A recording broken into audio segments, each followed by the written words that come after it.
No fertilizer, no chemicals, no expensive garden store products. Just a handful of something you threw away this morning. I poured it directly onto my soil. Within 3 weeks, my plants looked like they belonged in a different garden. My neighbor watched from across the fence. He didn't say, "Great job." He said, "You shouldn't be doing that." He was wrong. But his reaction told me everything. What I used was sitting in your kitchen right now. Used coffee grounds. The wet, dark clump you pull out of your coffee maker every morning and drop straight into the trash. It costs nothing. You already have it. And it works in ways that nobody, not garden centers, not fertilizer companies, wants you to know about. Here's what happened in my garden: thicker stems, deeper green leaves, faster growth, and a soil that started to smell alive again. One handful every week. That's it. This isn't a backyard experiment I invented. UC Davis researchers studied coffee grounds in garden soil and found measurable improvements in soil microbial activity, the living organisms that feed your plants. Farmers in Ethiopia, where coffee originates, have been returning coffee waste to their land for centuries. They called it giving back to the earth.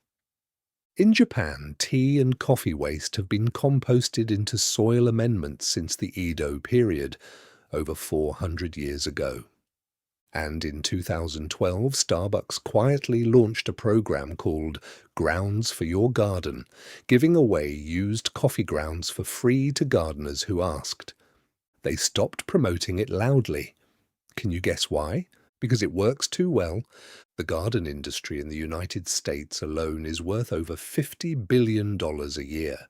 Fertilizers, soil conditioners, pH adjusters, nitrogen boosters, growth supplements.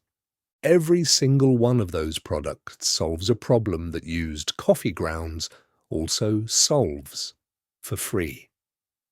Coffee grounds contain nitrogen, they contain potassium, they contain phosphorus, they improve soil drainage, they attract earthworms, they suppress certain fungal diseases. They gradually release nutrients over weeks, not in one spike like synthetic fertilizers. This knowledge was never hidden in a vault.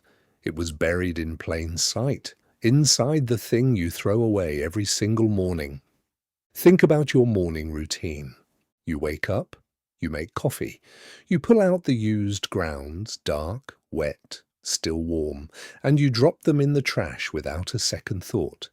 You've done this hundreds of times, maybe thousands.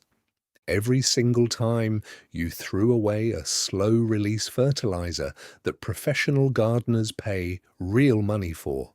You've seen this your whole life. You just didn't know what you were looking at. Here's what's actually happening when coffee grounds enter your soil. Coffee grounds are rich in nitrogen, roughly 2% by weight. Nitrogen is the primary nutrient plants use to build leaves, stems, and chlorophyll. Without enough nitrogen, plants grow slow and pale. With it, they grow fast and green. But here's what makes coffee grounds different from bottled nitrogen fertilizer. They release slowly. As the grounds break down in the soil, microorganisms feed on them. Those microorganisms then die and release their nutrients back into the soil. This creates a self-sustaining feeding cycle that lasts weeks. Additionally, coffee grounds have a slightly acidic pH, around 6.0 to 6.5. Most vegetables and fruiting plants prefer soil in exactly this range. They also improve soil structure. When mixed into heavy clay soil, coffee grounds create tiny air pockets that allow roots to breathe and water to drain. When added to sandy soil, they help retain moisture. And finally, earthworms love them. Earthworms are nature's tillers. They aerate the soil, create channels for roots, and deposit nutrient-rich castings as they move. Coffee grounds draw them in like a magnet. Here is exactly how I do it. Simple, cheap, effective. Step 1. Collect. After brewing your morning coffee, let the grounds cool. Do not use them hot. Collect them in a small container throughout the week if you drink coffee daily. Step 2. Do not over-apply. This is where most people make their first mistake. Coffee grounds should never cover more than 20 to 25% of your soil surface at one time. A thin layer, no thicker than half a centimetre, is ideal. Step 3. Mix into the top layer. Using a hand trowel or garden fork, lightly mix the grounds into the top 5 to 8 centimetres of soil. Do not bury them deep. The microorganisms that break them down need oxygen from the surface. Step 4. Apply around the base, not on the stem. Keep grounds at least 5 centimetres away from the plant stem. Direct contact with stems can introduce too much acidity and cause rot. Step 5. Repeat weekly or bi-weekly.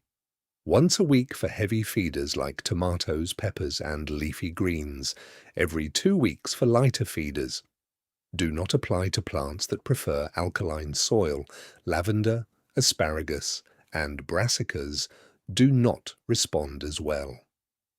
Step 6. Combine with water. For a liquid version, steep 2 tablespoons of used grounds in 1 litre of water overnight. Strain and use as a watering solution directly on the soil. This gives a faster nutrient release. Here's what most people get wrong when they first try this. Mistake 1. Using too much. Coffee grounds can compact on the soil surface and create a water-repelling crust. Always mix them in. Never pile them thick. Mistake 2. Applying to the wrong plants. Blueberries love coffee grounds, roses love them, tomatoes and peppers thrive, but plants that need alkaline conditions like geraniums, lavender, and some herbs will suffer. Know your plant before you apply. Mistake 3. Using fresh, unbrewed grounds. Unbrewed coffee is far more acidic and potent. Always use post-brew grounds, the ones that have already passed water through them. Their pH is gentler and more balanced. Mistake 4. Ignoring the rest of the coffee. The leftover black water from your coffee maker, the cold cup you didn't finish, can be diluted and poured around acid-loving plants. Do not pour it straight and concentrated. Dilute 1 part coffee water to 4 parts plain water. Mistake 5. Expecting overnight results. This is not a synthetic fertilizer with an instant spike. Coffee grounds work slowly. Give it 3 to 4 weeks before judging results. The change will be gradual, then suddenly obvious. In my garden, the visible change came at week 3. The tomato plants that had been growing slowly suddenly pushed out new growth. The leaves darkened to a deeper green. The stems thickened noticeably. By week 6, the difference between the coffee-treated beds and the untreated beds was impossible to ignore. Now, imagine scaling this.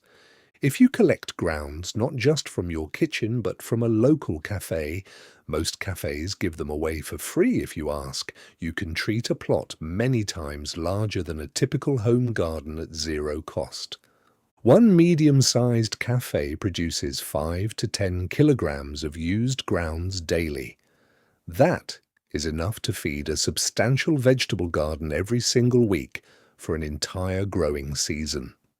Some people ask, is this safe for edible plants? Yes. Coffee grounds are a food byproduct. They contain no synthetic chemicals. The plants you grow with them are completely safe to eat. Some worry about caffeine affecting plants. Studies show caffeine does inhibit growth in very high concentrations, but used grounds have had the majority of their caffeine extracted during brewing. The residual amount in post-brew grounds is negligible. Some ask about slugs. Interestingly, coffee grounds have shown mild repellent effects on slugs and snails, an added benefit for gardeners in wet climates. And for those worried about making soil too acidic, soil has a natural buffering capacity. A moderate weekly application of coffee grounds will shift pH gradually, not dramatically. Test your soil pH annually if you want to be precise. Long before synthetic nitrogen was invented, before the Haber-Bosch process of 1909 that made artificial fertilizer possible, farmers returned everything organic to the earth. Ash, bone, seaweed, food scraps, fermented plant matter. They understood something we forgot. The soil is alive. It needs feeding.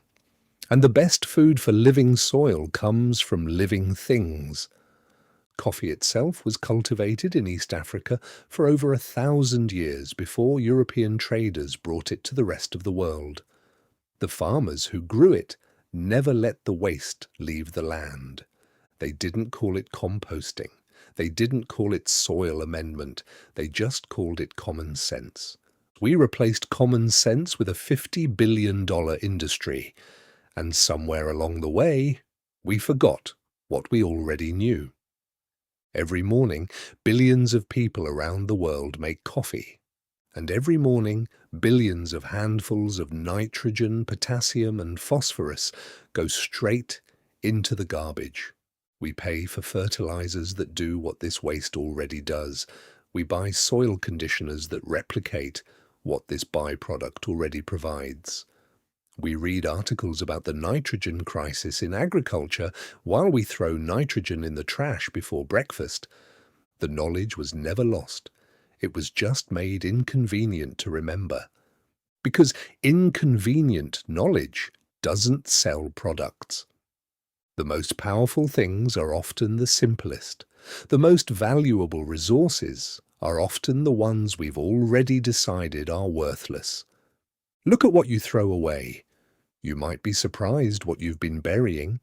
If this changed how you see your morning coffee, even a little, then this video did what it was supposed to do. Share it with someone who gardens, or someone who doesn't garden yet, because after watching this, they might start. The knowledge is free. It always was.